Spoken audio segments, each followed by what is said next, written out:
पागल खानी हंसी दर्द लेके अपना दिल में सबसे किनारा बैठी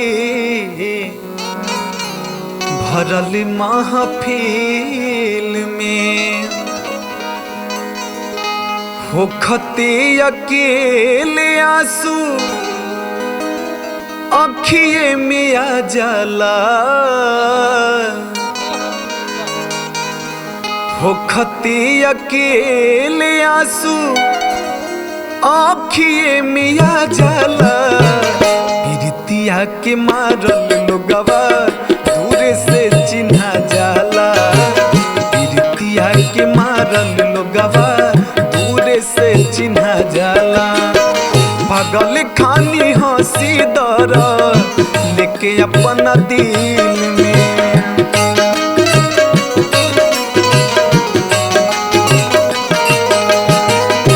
सबसे किनारा बैठी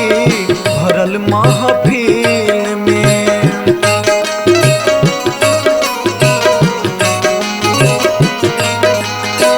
पागल खानी हंसी दर्द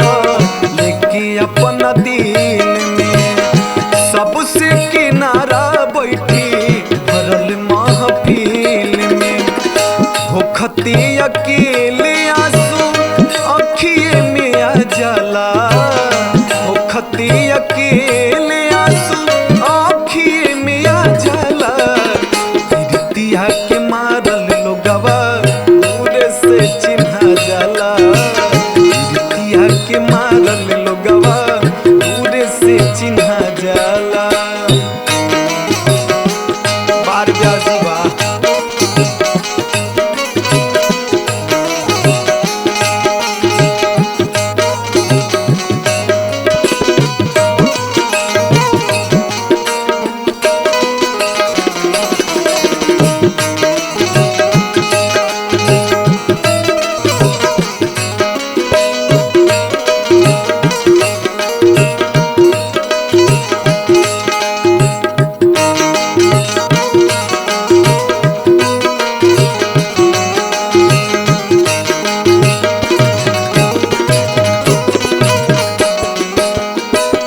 करतानी जुलुम रौआ अब खुलिया मुझी सही भदरत केहू के दिहल जाला राम जी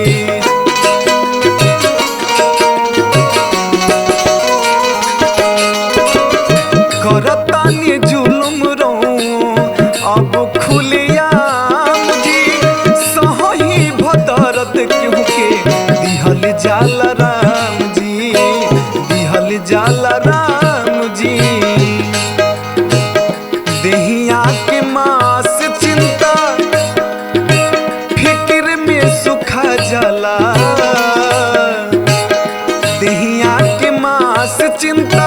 फिक्र में सुखा जाला प्रीतिया के मारल लोगवा दूर से चिन्हा जाला प्रीतिया के मारल लोगवा दूर से चिन्हा जाला बारे तुझे भैया सागिर भैया के जोड़ा नहीं की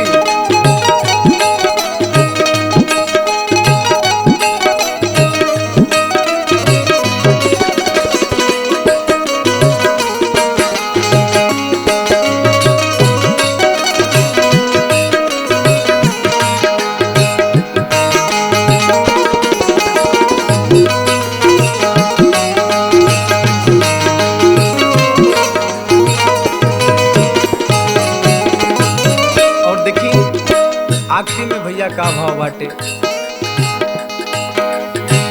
दोष ना बिपिन कबू केहू पर लगाई करी सवाल मौआ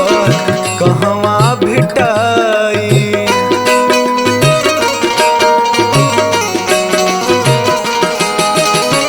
दोष ना बिपिन कबू केहू पर लगाई सवाल मौआ कहवा भेटाई कहवा भेटाई।